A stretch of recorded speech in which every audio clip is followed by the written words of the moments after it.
When I was younger, I was mesmerized by the performances of Lance Armstrong.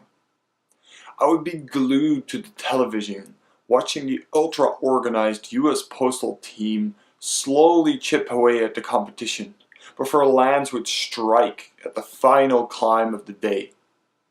I truly believed that his performances were the result of hard work and determination, and not fueled by the drug EPO.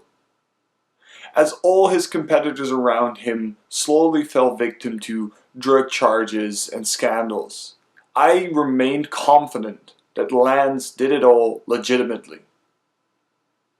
It therefore truly hurt when years later I figured out that it was all a lie.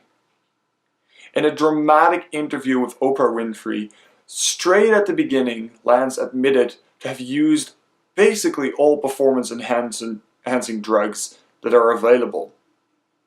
He was stripped of all his 7 Tour de France victories, and all his recognition and fame slowly evaporated.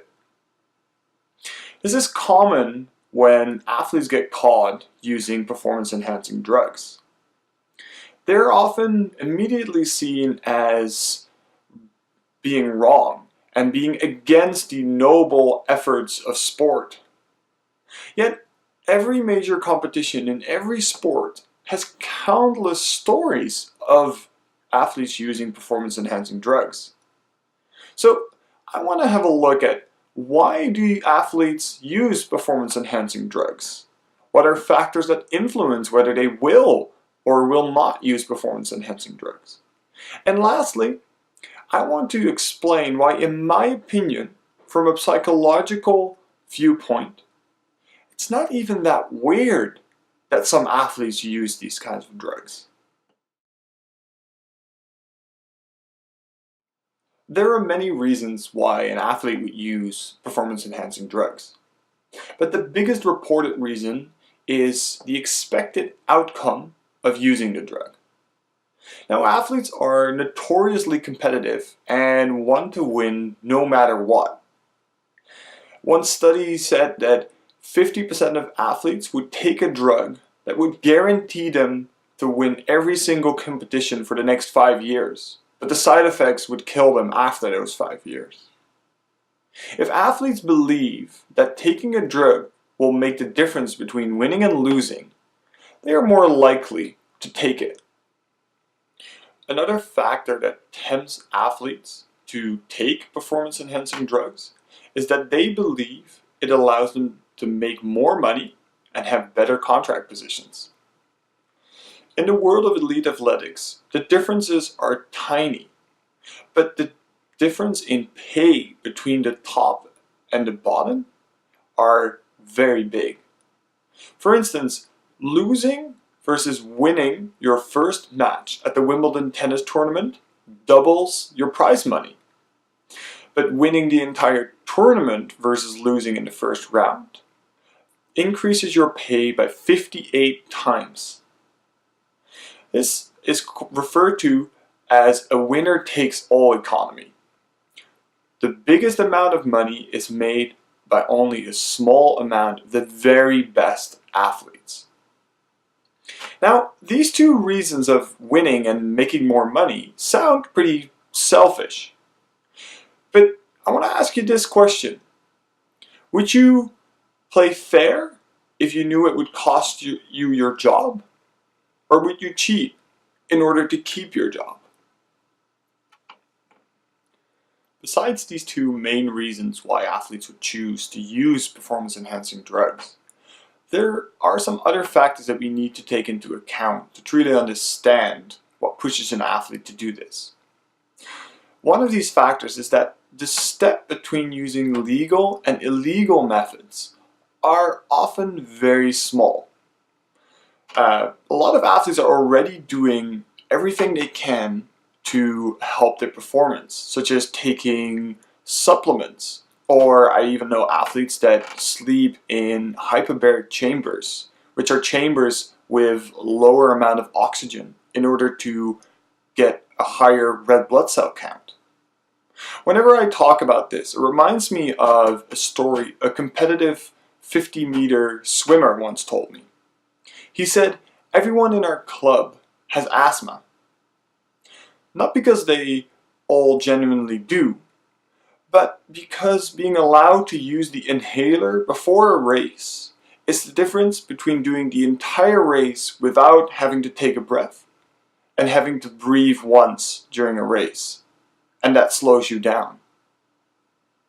And this always strikes me because, was this athlete doping? Was he cheating?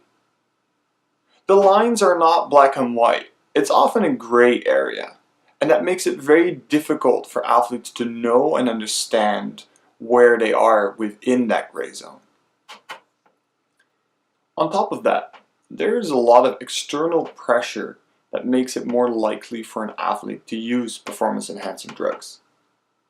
Coaches and teammates are often mentioned as a source of this pressure.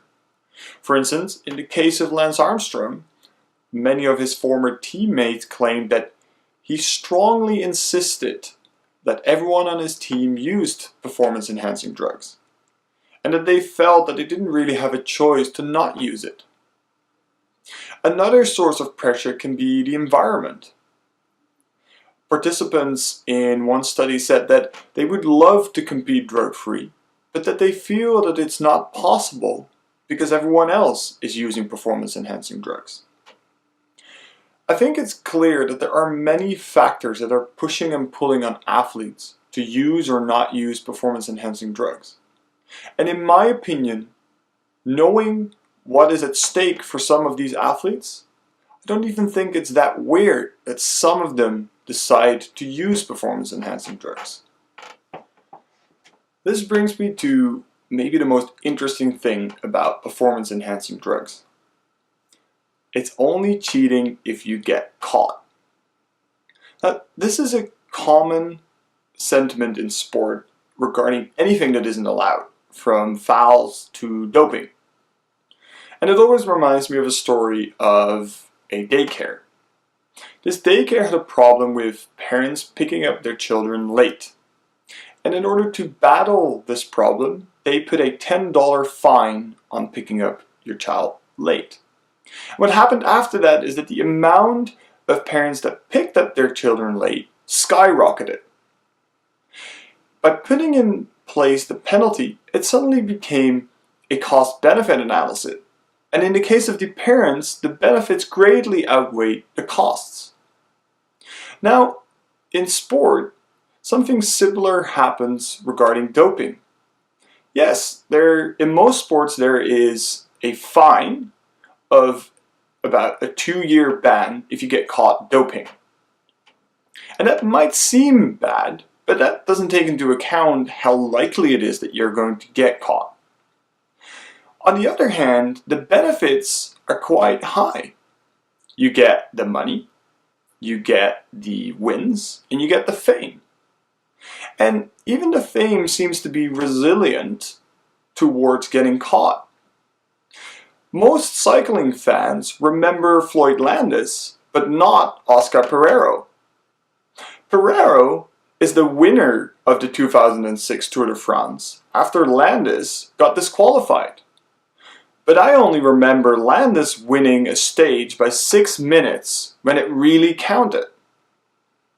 And there are many other examples of athletes that have doped in the past but are still highly regarded.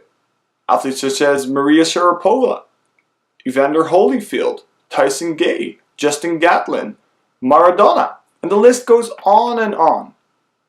So maybe the costs are not that high if you are using performance-enhancing drugs. Now, my conclusion is definitely not to encourage athletes to use performance-enhancing drugs.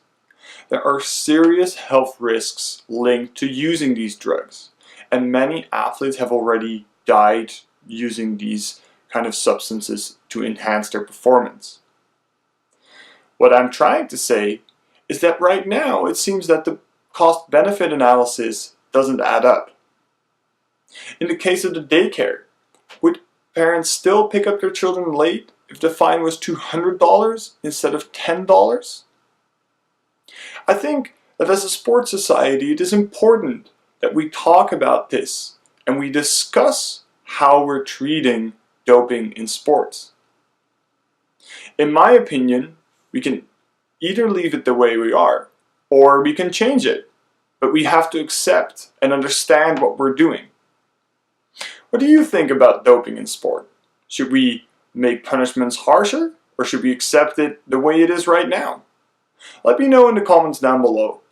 And if you liked the video, please make sure to leave a like and subscribe to my channel.